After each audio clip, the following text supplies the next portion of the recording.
Hi, I'm Brent Woodruff, Council Chair for St. John United Methodist Church for 2020, and I'm bringing you this morning's words of encouragement.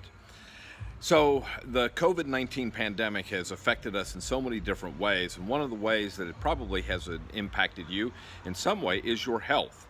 I like to think of our health in a triangle: mind, body, and spirit. And trying to maintain a healthy mind, body, and spirit during this pandemic has been challenging, to say the least. Mental health especially. The COVID-19 situation has resulted in a spike in substance abuse and mental health issues for countless Americans. Crisis hotlines are seeing a spike in calls from people desperate in need of help.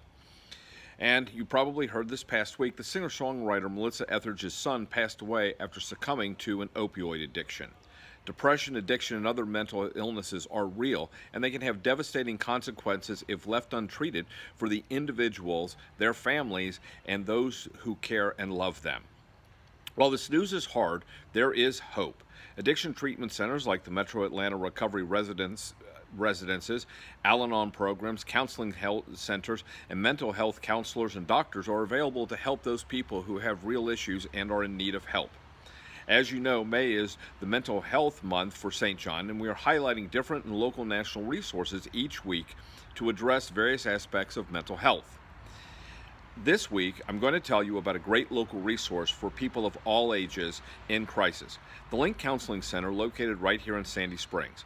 The Link was started in 1971 to provide low-cost counseling services in our community. They have also provided $600,000 in pro bono mental health services. They have several areas of specialty. They're a National Resource Center for Suicide Prevention and Aftercare.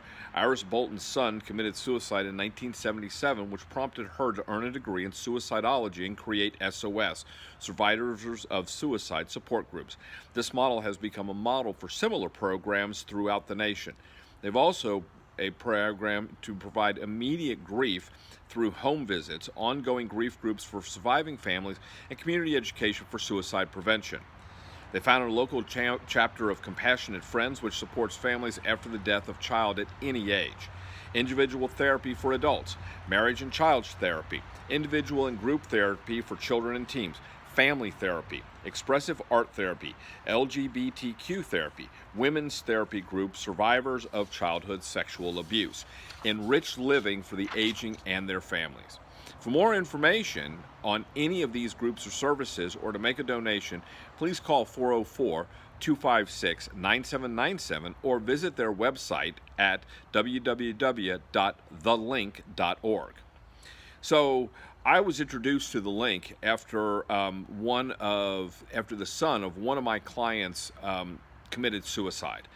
My client credits the Link Counseling Center for helping to guide him, his wife, and their children through the grieving process and to help make sense of what was just a tragic event. And it was just amazing that he was able to get through this, and his family was, thanks to the efforts of the Link Center. So when we have these challenging times, for many people, the real challenge is they don't want to admit that they need help. They are afraid or are embarrassed to admit something is wrong and that they are in need of help.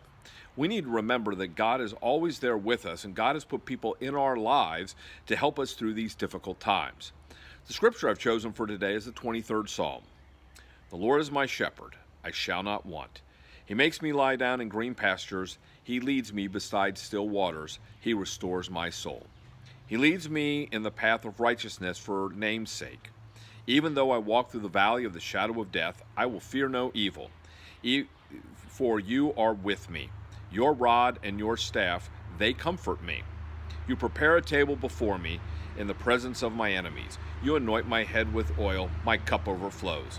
Surely goodness and mercy shall follow me all the days of my life, and I shall dwell in the house of the Lord forever.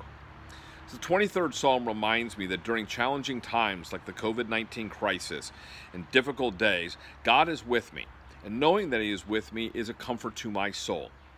When you are troubled, look to God in prayer, but also be mindful of those who can help you. Don't be afraid to ask for help. God has enabled so many others to provide the assistance and care that we need.